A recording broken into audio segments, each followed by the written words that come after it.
మోదీ దెబ్బకి పాకిస్తాన్కి ఉచ్చ కారిపోతుంది. ఎందుకంటే ఇండియన్ ఆర్మీ ఆల్రెడీ డ్రిల్స్ మొదలుపెట్టింది. రాఫేల్ సుఖాయి యుద్ధ విమానాలతో పిన్ పాయింట్ గా టార్గెట్ ని ఛేదించాలని ప్రాక్టీసెస్ చేస్తున్నారు. అలాగే పాకిస్తాన్ సరిహద్దులో ఐఎన్ఎస్ విక్రాంత్ ని మోహరించారు. దీని పని యుద్ధ విమానాలను క్యారీ చేయటం, సముద్రం పై నుంచి వాటిని ప్రయోగించే కెపాసిటీ ఉంది. దీని దెబ్బకి పాకిస్తాన్ కి వెన్నులో వణుకు పుడుతుంది. ఎందుకంటే దీని చరిత్ర అలాంటిది. ప్రెజెంట్ ఎల్ఓసి వద్ద పాకిస్తాన్ ఆర్మీ కాల్పులు జరుపుతుంది. ఇండియన్ ఆర్మీ వీళ్ళకి సరైన సమాధానం చెప్తుంది. ఇప్పటికే ఎల్ఓసిలో 42 టెర్రరిస్ట్ క్యాంపు లాంచ్ పాడ్స్ ని ఐడెంటిఫై చేసింది. పాకిస్తాన్ ఎలాగూ సిమ్లా ఒప్పందాన్ని రద్దు చేసింది. సిమ్లా ఒప్పందం అంటే ఎల్ఓసి వద్ద భారత్ కానీ పాకిస్తాన్ కానీ కాల్పులు జరపకూడదని ఒప్పందం చేసుకున్నారు. ఇప్పుడు దీన్ని పాకిస్తాన్ క్యాన్సిల్ చేయటం భారత్ కు వరంలాగా మారిందనే చెప్పాలి. ఎందుకంటే ఇప్పుడు ఇండియన్ ఆర్మీ ఎల్ఓసిలోకి దూరి మరి టెర్రరిస్ట్ క్యాంప్స్ ని లేపేసే గోల్డెన్ ఆపర్చునిటీ దొరికింది. ఇదంతా ఒక ఎత్తు అయితే పాకిస్తాన్ కి సంబంధించిన రక్షణ మంత్రి హాట్ కామెంట్స్ చేశాడు. అమెరికా, బ్రిటన్, యూరోప్ కంట్రీస్ కోసం మా దేశంలో ఉగ్రవాదుల్ని పెంచి పోషించామని ఖవాజా ఆసిఫ్ చెప్పారు. గడిచిన 30 ఏళ్లుగా ఆ దేశాల కోసం పనిచేయడమే మేము చేసిన పెద్ద తప్పు. ఇప్పుడు అనుభవిస్తున్నాం. పాకిస్తాన్ ను తిట్టడం, మోసం చేయడం అమెరికాకు చాలా సులువు. కానీ అదే అమెరికా తరపున సోవియట్ యూనియన్ పైన యుద్ధం చేశాం.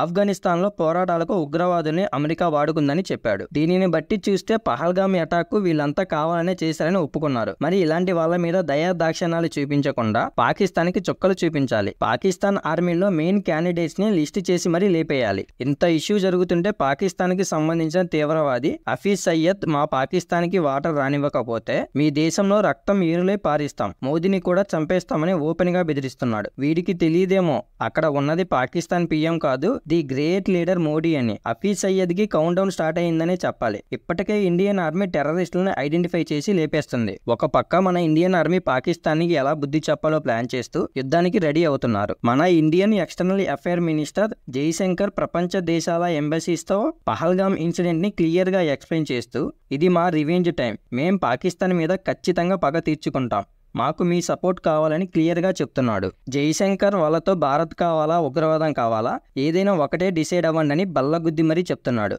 ఆల్రెడీ G20 దేశాలు భారత్ కు అండగా నిలిచాయి. అలాగే మన బిగ్ బ్రదర్ రష్యా కూడా రివెంజ్ తీర్చుకోండి, నేను మీకు సపోర్ట్ గా ఉన్నానని చెప్పాడు. వీళ్ళే అనుకుంటే ఇజ్రాయిల్, ఫ్రాన్స్, సౌదీ అరేబియా లాంటి ఎన్నో దేశాలు ఇండియాకి ఓపెన్ గా సపోర్ట్ చేస్తున్నారు. ఇప్పుడు మన పిఓకని వెనక్కి తెచ్చుకునే గోల్డెన్ ఆపర్చునిటీ వచ్చింది. ఒక పక్క ప్రపంచ దేశాలు మనకే సపోర్ట్, పాకిస్తాన్ కి ఈవెన్ చైనా కూడా సపోర్ట్ చేసే స్టేజ్ లో లేదు. ఎందుకంటే ఆల్రెడీ చైనా అమెరికా మధ్య ట్రేడ్ వార్ జరుగుతుంది. ఇలాంటి క్లిష్ట సమయంలో ఇండియన్ మార్కెట్ చైనాకి చాలా ఇంపార్టెంట్. అందుకనే ఇదే సరైన టైం. మన ఇండియన్ ఆర్మీ పిఓకేలోకి దూరి పాకిస్తాన్ ఆర్మీని లేపేసి పిఓకేని ఇండియాలోకి కలపాలి. పాకిస్తాన్ దగ్గర న్యూక్లియర్ వెపన్స్ ఉన్నాయని భయపడాల్సిన పని లేదు. ఎందుకంటే ఒకవేళ పాకిస్తాన్ ఒక అణుబాంబు మన మీద వేస్తే ఇండియాలో కొంచెం భూభాగమే నష్టపోతుంది. అదే ఇండియా న్యూక్లియర్ బాంబుని పాకిస్తాన్ మీద వేస్తే వరల్డ్ మ్యాప్ లోనే పాకిస్తాన్ అనే దేశం ఒకప్పుడు ఉండేది అని మాట్లాడుకోవాల్సి వస్తుంది. యుద్ధం స్టార్ట్ అయిన 7 to 10 days లో పాకిస్తాన్ ని ఓడించాలని ఇండియా ప్లాన్ చేస్తుంది. ఏ క్షణంలోనైనా యుద్ధం స్టార్ట్ అయ్యే ఛాన్స్ ఉంది. ఈ యుద్ధంలో ఇండియా ఖచ్చితంగా గెలుస్తుంది.